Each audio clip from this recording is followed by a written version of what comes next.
Assalamu алейкум, мөхтәрәм милләттәшләр. Сез Яңа гасыр каналында авыл андагы яшәеш һәм аграр тармакта барган үзгәрешләрне яктыртучы туган җир тапшыруын карыйсыз. Кабат сезнең белән күрешүгә шиксез шатбыз. Ниһаять, язга да аяк бастык. Хәзер кояшы да ныграк елмая сыман, түбәдән тамчылар тамганына кошлар җырда кушыла. Ел-елга туры килми дигәндәй, язлар да бер-берсен кабатламый. Декабрь-гыйнвар айлары явым-төшемгә саран булды. Димәк, июнь белән июле яңгырлы булмас кебек.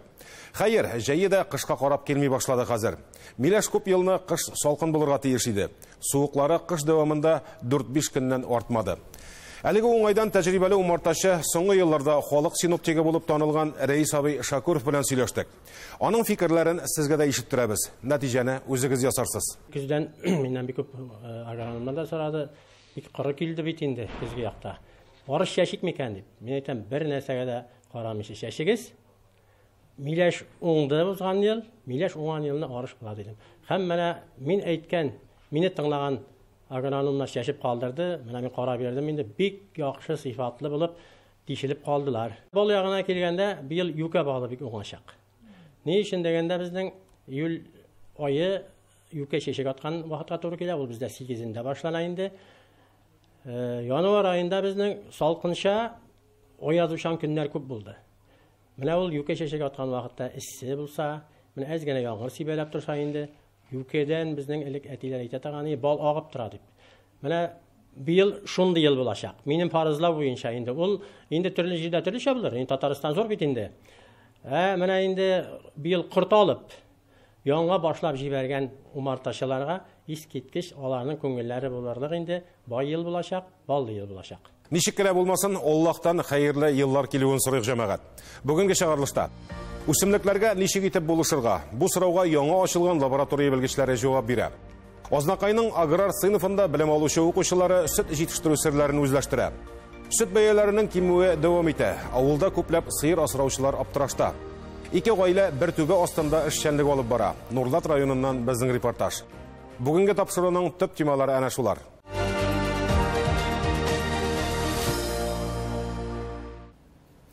Берсе кар күгәрәгенә каршы көрәштә, икенчесе целлюлоза эшкәртергә сәләтле. Өченчесе үсемлекләргә файдалы матдәләр үзләштерергә ярдәм итә.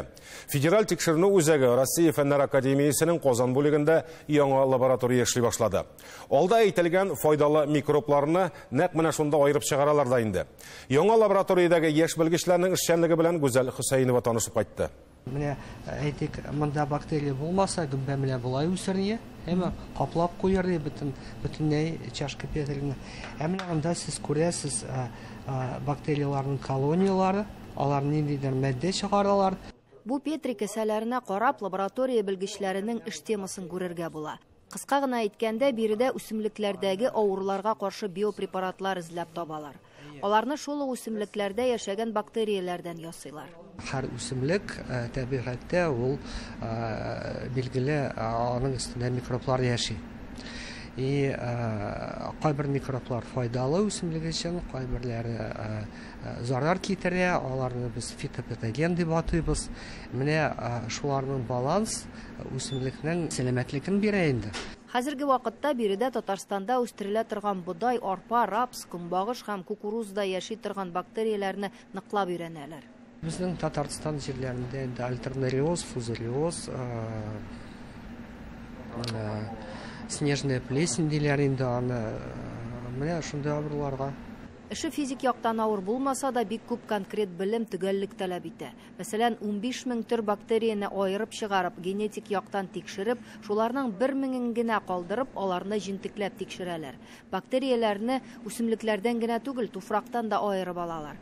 Аларның бер ишләре авыруларга каршы көрәшсә, бүтән төрләре үсемлеккә файдалы матдәләрне, мәсәлән, фосфорны яхшырак үзләштерергә ярдәм итә. Менә бу аксыл, бу фитат дигән нәрсә, ул фосфорны тотып тора, үсемлек аны үзләштерә алмый, ә менә бактерия сез күрәсез, менә монда аның янында эретә шул фитатны, фосфат шундый дәрәҗәгә килә, ул үсемлек белән үзләштерелә ала.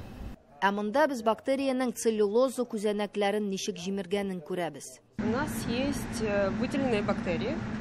Вот они все отдельно рассажены. Безнең монда айырып куйган бактерияләр бар, без аларның үсен өчен сыек культурага күчерәчәкбез һәм алга таба анда целлюлозаны таркатырга сәләтле ферментлар барлыгын тикшерәбез. Целлюлоза является основным источником углерода в мире в целом. Целлюлоза ул углеродның төп чыганагы, шуңа күрә аны эшкәртү бик тә мөһим. Ләкин аны эшкәртүдә кыенлыкны лигнин матдәсе тудыра. Ул фермент эшен акрынайта. Шуңа күрә без кыен шартларда да эшли торган штамнар эзлибез. Алар лигнинны җимерә һәм эшкәртә алырга тиеш.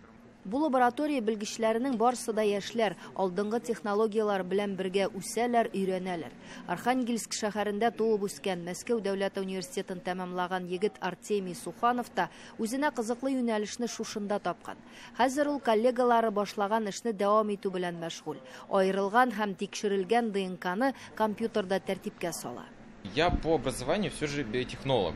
Белемем буенча мин биотехнолог, фундаменталь фән белән генә шөгыльләнмим. Гамәли фәнгә тартылып, Казанга килдем. Һәм монда нәкъ менә гамәли бурычлар күп. Һәм син эшеңнең нәтиҗәсен чын тормышта, авыл хуҗалыгында, сәнәгатьтә күрә аласың. Кайбер үзләре чыгарган препаратларны лаборатория белгечләре инде Татар фәнни тикшерү институтының тәҗрибә кырларында тикшерә дә башлаган. Быелдан башлап хуҗалыкларның шәйшүлек җирләрендә тәҗрибәләр үткәрергә исәплиләр. Төп максат химик препаратлардан ким булмаган, файдасы күбрәк булган биопрепаратлар булдыру. 2022 һәм 2023 уку елының 1 сентябреннән Татарстанның һәрбер районында агросыйныфлар оештыру программасы старт алды. Бу яшүсмерләрдә авыл хуҗалыгына карата кызыксыну уяту һәм күпмедер дәрәҗәдә белем бирүне күздә тота. Әлеге программа нигезендә укучыларга Казан дәүләт аграр университеты һәм ветеринария академиясе мөгаллимнәре лекцияләр укый. Шулай ук район хуҗалыкларында гамәли дәресләр дә үткәрелә. Мәсәлән, Азнакай районының 4 мәктәбендә агросыйныфлар оештырылган. Анда белем алучылар бу атнада агрокөч җәмгыятенең заманча терлекчелек комплексына сәфәр кылды. Гаҗәпләнәсе юк. Хәзер бит шәһәр балалары гына түгел, авылда туып үсүчеләрнең дә күбесенең ферма күргәне юк. Ындыр табагы кырышлары турында әйтеп тә тормыйм. Балалар инде бик теләп алындылар, бик теләп йөриләр, кабул иттеләр моны. Бүгенге экскурсияга килгәндә бу безнең өчен бик зур яңалык булды. Бүтүнесе дә бик кызыклы. Элеккегә инде без әниләр вакытыннан белгән фермалар хәзер юк икән дигән нәтиҗәгә килдем менә мәсьәләне мин үзем инде. Балалар да менә әле гуманитар фәннәр белән кызыксынучы балалар да опа бигрәк кызык икән бит монда дигән фикерләрен әйттеләр. Столько технологий я впервые вижу. Моның кадәрле технологиялар кулланган җирне беренче күрү. Бу безнең ил өчен бик яхшы. Заманча терлекчелек комплексындагы белгечләрнең күбесе авылда туып үсеп, шәһәрдә белем алып кайтучылар. Югары технологияләр белемле эшчеләр таләп итә. Димәк, монда хезмәткә түләү дә бөтенләй башкача. Хәзерге яшьләр кая гына барса да хезмәт хакы белән кызыксына бит. Әйбәт хакылар, әйбәт, нормаль. Әйбәт вакытында бирәләр, 2 тапкыр аванс алабыз. Оязаганда, ой ортасында зарплата алабыз. Әйбәт, 40-50 чыгайын. Яшь писәләр шудай бәт булыры. Без үзебез комплекс ачылганда яшьләрне җыярга тырыштык. Безнең комплекста почти 30% яшьләр, яшь дояркалар, яшь скотниклар, яшь трактористлар, инженерлар, врачлар, зоотехниклар.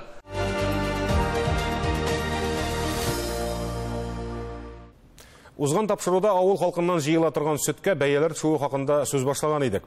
Аның сәбәпләрен төгәл генә әйтеп аңлатучы юк. Сөт эшкәртү заводлары чыгарган продукциягә сорау кимегән дип шәрехләүләр бар үзе. Сөт ризыкларына сорау кими икән, димәк аларны читтән кертәләр дигән сүз. Апас районы Улыбакырча авылында 8 сыер асраучы Миләүшә Булатова белән 2 атналык күрешкән идек. Ул вакытта сөтне 24 сумнан җыялар дип зарланды ул. Бүген исә хәбәрләшкәч 21 сумга ук төшереп куйдылар дип аптыратты. Гомумән, бу турыда борчылып районнардан элемтәгә чыгучылар бихисап. Эшләр булайрак дәвам итсә, малларын тагын да киметә башларга мөмкиннәр авылда. Голованың да бик эче пыша инде, мин инде уже җәйкене 2 төштем, хәзер тагын төштем. Ул да бик борчыла инде, халыкка әйбәт булгач әйбәт бит инде. Сөт бәясенең ышызлануына гаҗиз булган Миләүшә ханым кемгә генә мөрәҗәгать итми соңгы вакытта. Бәя төшүнең анык кына сәбәпләрен аңлатып бирә алмасалар да, күңелен юатканнар үзенең. Апастагы сөт заводы эшләп китү белән хаклар артыр дип өметләнәләр. Шушы мул комбинатның җитәкчелеге үзләренә шважик алабыз диләр һәм прямой халыктан үзләре җыябыз диләр. Инде посредниклар чыгып кала, шунлыктан сөтнең бәясе 28-29 сум булыр дип өметләбез инде без. Миләүшә Булатова сүзләренчә, узган җәй бер төшереп алганнар сөт бәясен. Инде тынычланган идек, яңа елга аяк басуга тагын шундый хәлгә дучар булдык дип уфтана.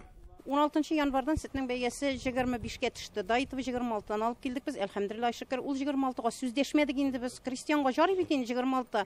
Безнең хуҗалыкта 8 сыер инде. 8 сыердан барыбер җыела дип дәшмәдек инде. 1 февраль көнне сөт җыючы алып китте дә сөтне.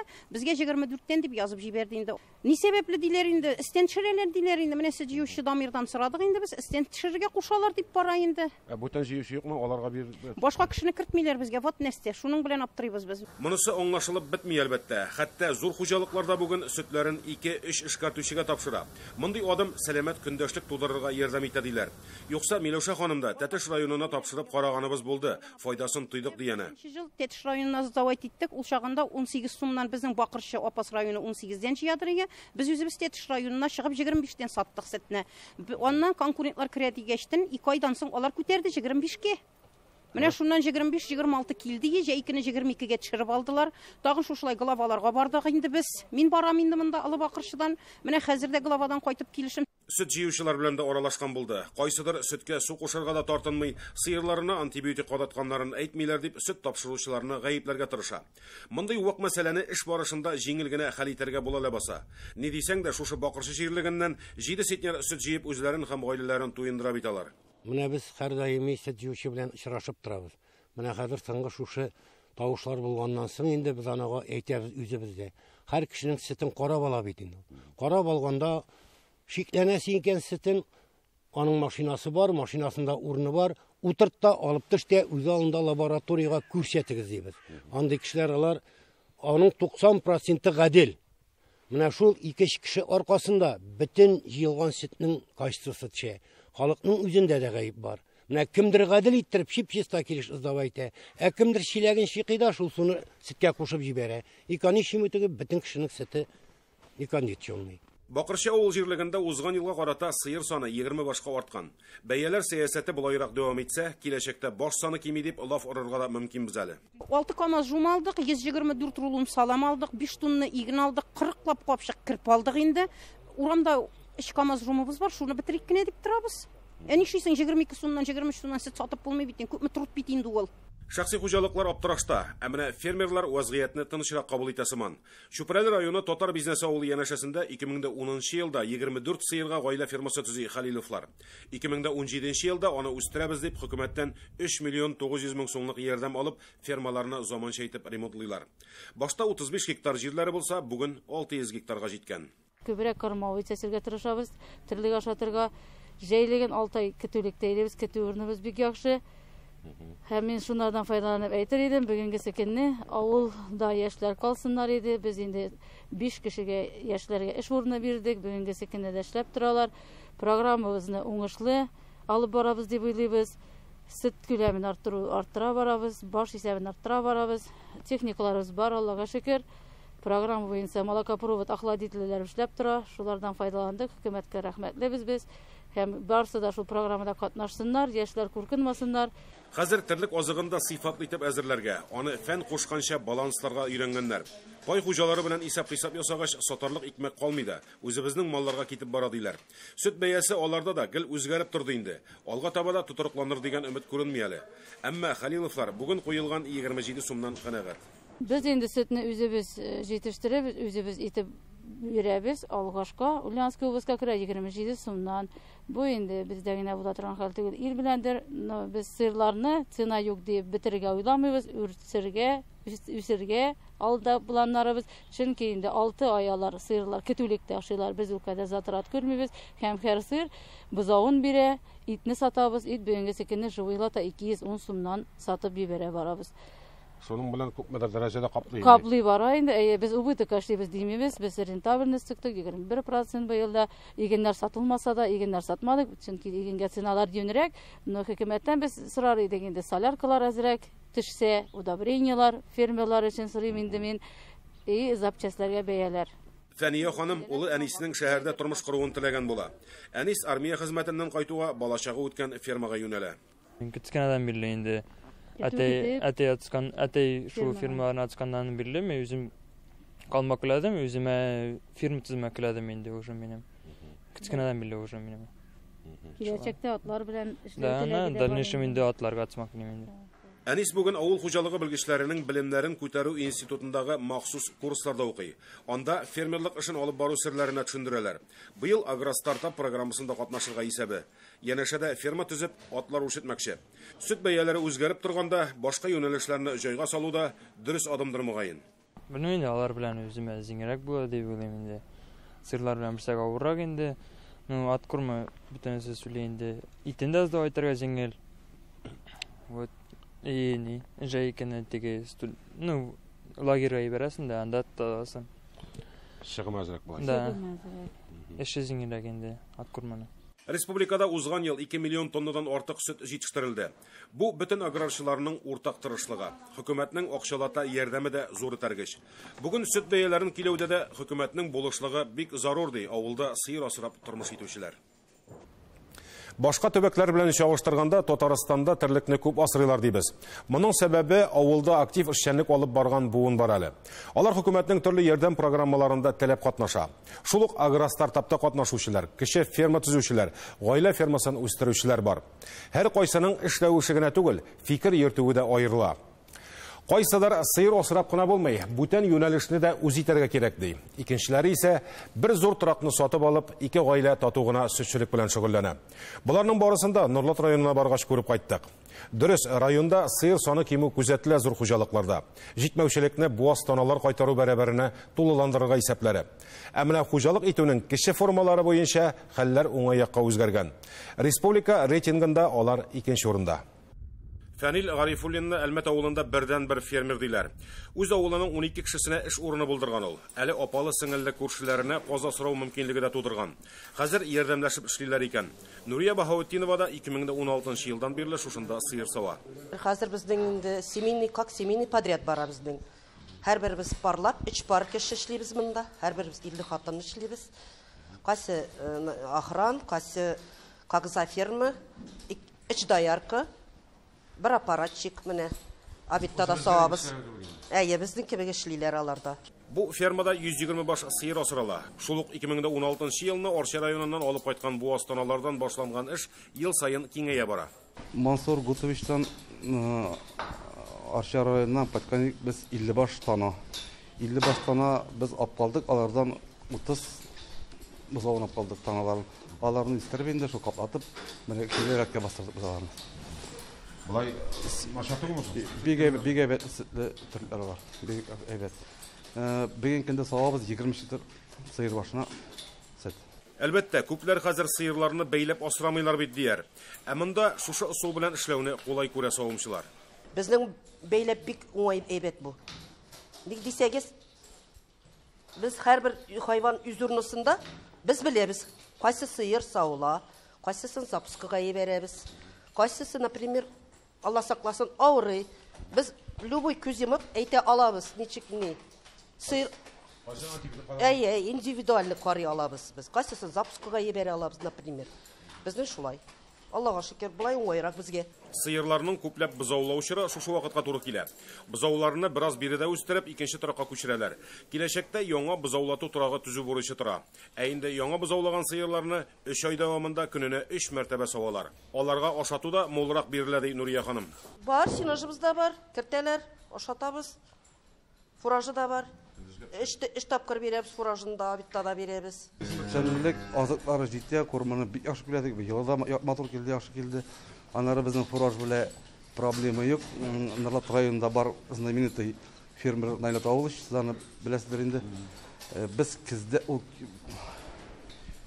кездән мин алардан 300 тонна зин алып куям.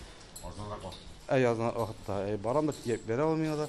Ишенең белән спокойно без проблемсыз чыгабыз фураж белән. Һәр сыерга көндәлек 8 килограмм үзләре тарткан фураж бирелә. Мул сөт савам дисәң шунсыз булмый. Курып пешән сыерның мөгезен генә үстерә диләр. Артык кушылмалар куллану белән дә мавыкмыйлар. Бер сыердан 23 литр сөт саву канәгатьләндерә хуҗаларны. Кыскасы, сыерның 3 елда бар мөмкинлеген сыгып бетермиләр. Һәр кайсы 5 бозау китерә аларның. Сөт бәясе дә 29 сум 70 тиен зарланмыйлар. Гомумән, авыл җирендә бер юнәлеш белән генә эшләп булмый. Алар бер-берсен тулыландырырга ярдәм итәргә тиеш. Авыл җирендә төрле яклап эшләсәң дөресрәк була инде.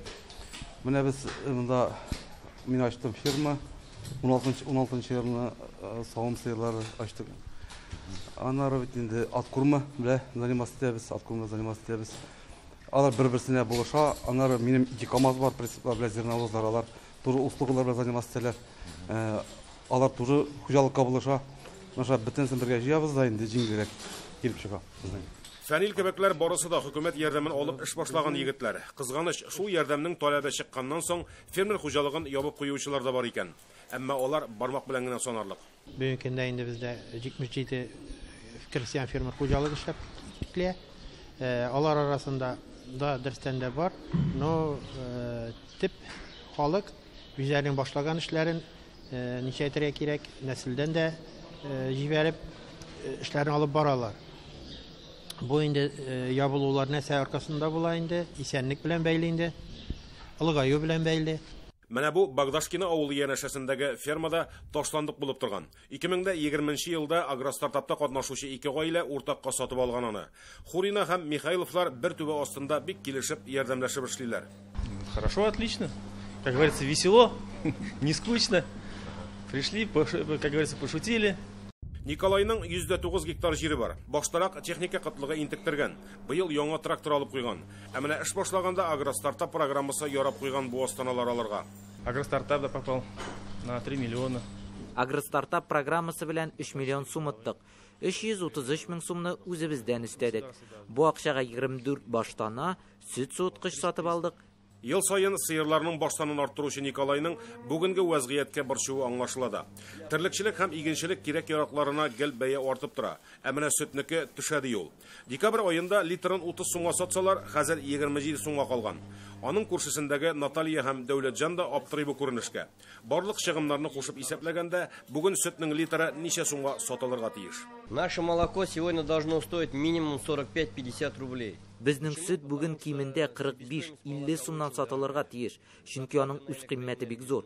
Электр энергиясе ягулык бик кыйммәт. Сыер асрауның хезмәте дә авыр. Иртәдән кичкә кадәр шушында эшлисе бит. Дәүләтҗан 30 ел элек Урта Азия якларыннан күчеп кайтып Наталья белән тормыш корган. Аларның бүген күмер ясау цехы да бар. Күлдә балык та үрчетәләр. Бер сөт бәясенә генә карап моңаерга ярамый ди ул. На сегодняшний день нителя стоит порядка 150 тысяч. Бер тонна бәясе 150-170 мең сум шамасы.